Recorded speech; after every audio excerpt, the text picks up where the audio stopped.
नमस्कार दोस्तों, स्वागत है आपका स्टॉक विजडम एकेडमी में। आज हम बात करने वाले हैमर कैंडल की। हैमर अगर चार्ट पे प्लॉट होती है तो मार्केट के अंदर रिवर्सल हमें देखने को मिलता है। तो हैमर क्या है उसको हम समझने का पहले प्रयत्न करते हैं। सबसे पहले हमने यहाँ पे एक हैमर कैंडल ड्रॉ की है, पेंट के अंदर हमने बनाई है और आपको बताना चाहते हैं कि देखो इस तरीके की कैंडल अगर रिवर्सल पैटर्न के अंदर हमें देखने को मिलती है तो कहीं ना कहीं एक अच्छा वहां से मूव हमें देखने को मिल सकता है। वो जो मूव रहेगा वो ऊपर साइड की मार्केट को ले जा सकता है। देखो ऐसे धीरे धीरे डाउन आ रही है, ऐसे डाउन आ रहा है और कहीं इसी एरिया पे ऐसी हैमर कैंडल फॉर्म होती है तो यहाँ से एक अच्छी फी से रिकवरी हमें देखने को मिल सकती है।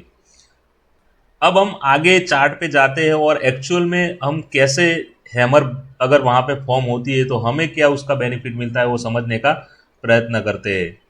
तो चार्ट को मैं चार्ट पे जा रहा हूँ और हमारे पास जो चार्ट है वो गो फोर्स का चार्ट है और उसके अंदर मैं जाके आपको एक्सप्लेन करूंगा डिटेल में, जिससे आपको पता चल जाए।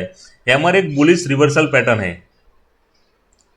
यह देखने में तो छोटा है लेकिन इसकी पावर बड़े बड़े डाउन ट्रेंड को पलटने की ताकत रखती है। आज इसके वीडियो में हम जानेंगे कि हैमर को ट्रेड करने से क्या फायदा होता है जो आपको अच्छा ट्रेडर बना सकता है। देखो यहाँ पे एक रिवर्सल पैटर्न था, ये गो फोर्स का चार्ज है और करंटली प्राइस डाउन आ रही थी और एक बॉटम पे जाके एक हैमर कैंडल फॉर्म हुई। यहाँ पे आपको दिख रही है, देखो हैमर रेड या ग्रीन दोनों में से कोई भी हो लेकिन बनना उसको इम्पोर्टेंट नहीं है। और यहाँ पे जैसे ही हैमर कैंडल फॉर्म हुई है तो यहाँ से एक जबरदस्त रिकवरी देखने को मिली है। देखो यहाँ से एक अच्छी खासी रिकवरी आई और कहीं ना कहीं जबरदस्त हाई लेवल पे जहां पे रेजिस्टेंस था वहां तक प्राइस को पहुंचा दिया। तो हैमर का काम वही है।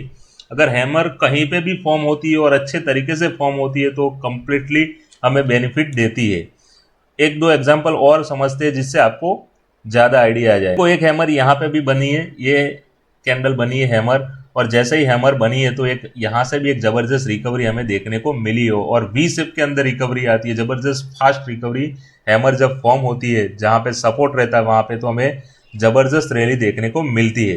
तो हैमर बहुत ही जबरदस्त कैंडल है और जब भी फॉर्म होती है चार्ट के अंदर कहीं पे भी तो हमें एक अच्छा उसका बेनिफिट मिलता है, लेकिन उसका बनना इंपॉर्टेंट है। कौन सी जगह पे बनती है वो हमें देखना चाहिए।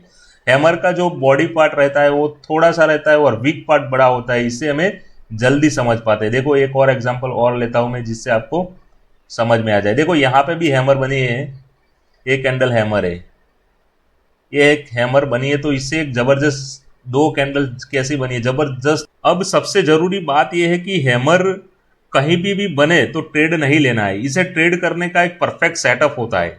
मार्केट के पहले से एक डाउन ट्रेंड में होना चाहिए, कम से कम 7 से 8 कैंडल डाउन ट्रेंड के अंदर बननी चाहिए। देखो हैमर कहाँ पे बनती है तो हमारे लिए इंपॉर्टेंट है कि हैमर जब बनेगी तो उसका एक परफेक्ट टाइमिंग होना चाहिए। देखो यहाँ से प्राइस डाउन आ रही है और 7 से 8 कैंडल लगातार बननी चाहिए डाउन ट्रेंड के अंदर और फिर वहां पे देखो हैमर बनती है तो हमारे लिए एक अच्छा पॉइंट बनता है और वहां से जो रिकवरी हमें मिलती है वो जबरदस्त फास्ट रिकवरी हमें देखने को मिल सकती है।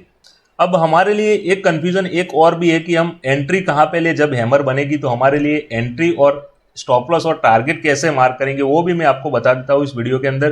तो समझिएगा, सबसे पहले जो मैं बता रहा हूँ कि हमें एंट्री कहाँ पे लेनी है। देखो हैमर, बहुत से लोग ये गलती कर देते हैं कि जैसे ही हैमर बन जाती है तो फिर वहां पे कूद पड़ते हैं और एंट्री रैंडमली ले लेते हैं, लेकिन ये एंट्री लेने का सही तरीका नहीं है मेरे ख्याल से। हैमर, मैंने आपको बोला ना कि डाउन ट्रेंड के अंदर अगर सपोर्ट साइड में बनता है तो हमारे लिए वो ज्यादा फायदे कारक है। तो मैं आपको बता देता हूँ कि एंट्री कैसे लेनी है। देखो ये हैमर फॉर्म हुई है यहाँ पे तो हमें यहाँ पे ऊपर एंट्री लेनी है और यहाँ पे जो हैमर फॉर्म हुई है उससे थोड़ा सा नीचे हमारा स्टॉप लॉस रहना चाहिए। यहाँ पे हम स्टॉप लॉस रखेंगे और ऊपर हम एसएल रखेंगे, यहाँ पे हमारी एंट्री रहेगी। और टारगेट हमारा जो रहेगा वो जो पिछला रेजिस्टेंस था वहां तक तो प्राइस एक्चुअल में पहुंचनी ही चाहिए। तो ये रेजिस्टेंस पे जैसे ही प्राइस पहुंची तो हम यहाँ पे निकल जाएंगे, फिर कहीं पे हमें दिखेगी तो फिर हम एंट्री बनाएंगे। लेकिन अभी तक हमारा टारगेट था पिछला जो रेजिस्टेंस है वहीं तक ही हमें एंट्री ट्रिगर करना है, वहां पे ही हमारा टारगेट रहने वाला है। तो ऐसे ही हैमर कैंडल काम करती है। तो मैंने प्रॉपर हैमर कैंडल की बात की है। अगर आपको अच्छा लगता है कि हैमर पे जो लोग ट्रेड करते हैं, देखो स्विंग ट्रेड जो लोग करते हैं निफ्टी के अंदर ट्रेड करते हैं उनके लिए एक अच्छा तरीका है और एक जबरदस्त पावरफुल स्ट्रेटजी है मेरे ख्याल। पैटर्न के अभी रिवर्सल पैटर्न के अंदर हैमर कैंडल फॉर्म होती है तो यहाँ से एक अच्छा हमें ब्रेकआउट देखने को मिल सकता है। हम सपोर्ट रेजिस्टेंस को भी देखेंगे, कैंडलस्टिक को भी देखेंगे, और कहाँ पे हमारी ये हैमर कैंडल बन रही है उसको भी हम साइड में देखेंगे। और एक पॉइंट में एड ऑन कर रहा हूँ कि हैमर बनेगी, इसके साथ हम एक्स्ट्रा एक हमारे लिए एक पॉइंट ये रहेगा कि हम जो उसका वॉल्यूम रहता है, अगर स्टॉक्स के अंदर हम करते हैं तो वॉल्यूम हम देखेंगे साइड में कि वॉल्यूम जैसे ही हैमर बन रही है तो वॉल्यूम वहां पे बढ़ रहा है कि नहीं। जो वॉल्यूम उसके साथ बढ़ रहा है तो हमारे लिए एक जबरदस्त उसका जो पॉइंट रहेगा वो कि हमें वॉल्यूम जब बढ़ता है तो हमारे लिए हैमर कैंडल और ज़्यादा पावरफुल बन जाती है, और कहीं ना कहीं वहाँ से रिकवरी मिलती ही मिलती है। 100% वहाँ से एक ज़बरदस्त रैली हमें देखने को मिलती है। कहीं भी चार्ट कोई भी हो, कमोडिटी हो या फॉरेक्स ट्रेडिंग हो, कहीं पे भी अगर ये हैमर कैंडल फॉर्म होती है तो हमारे लिए एक अच्छा पॉइंट रहता है। तो हमने सब कुछ कवर किया। उसका साइडवेज मार्केट में देखो, एक मैं पॉइंट इंक्लूडेड कर देता हूँ यहाँ पे कि हैमर जो है ना वो साइडवेज मार्केट के अंदर काम नहीं करती। तो आप ध्यान रखिएगा कि अगर साइडवेज मार्केट है तो आप वहाँ पे ट्रेड मत लिएगा, क्योंकि वहाँ पे हमें फिर पता नहीं चलेगा कि क्यों मार्केट क्या कर सकता है, उसकी पोजीशन क्या रहती है। लेकिन रैंडमली जब मार्केट अच्छा रहता है तो हमारे लिए एक बेटर पॉइंट रहता है और हैमर हमारे लिए ज़बरदस्त एंट्री निकाल के दे सकती है। तो इस वीडियो में हमने सभी पॉइंट कवर की है जो आपको पसंद आएंगे, और हमने जो स्ट्रेटजी एक्सप्लेन की है वो ज़बरदस्त वर्क करती है। देखो 10 में से 9 बार अगर सही तरीके और सही जगह पे बनती है तो 10 में से 9 बार, 8 बार या 7 बार तो कम से कम वर्क करती है। लेकिन उसका बनना इंपॉर्टेंट है। मैंने बार बार आपको बता रहा हूँ कि जब हैमर बनेगी तो उसका बनना इंपॉर्टेंट है। देखो कहीं पे भी बनेगी और आप ट्रेड ले लेंगे वो तो वहां पे घुसोगे तो आपको फिर वो ट्रेड आपका एसएल हो सकता है। तो इसलिए उसका बनना इंपॉर्टेंट है। तो आपको वीडियो अच्छा लगा है तो हमारी जो चैनल है स्टॉक विजडम एकेडमी उसको सब्सक्राइब करिएगा और चैनल को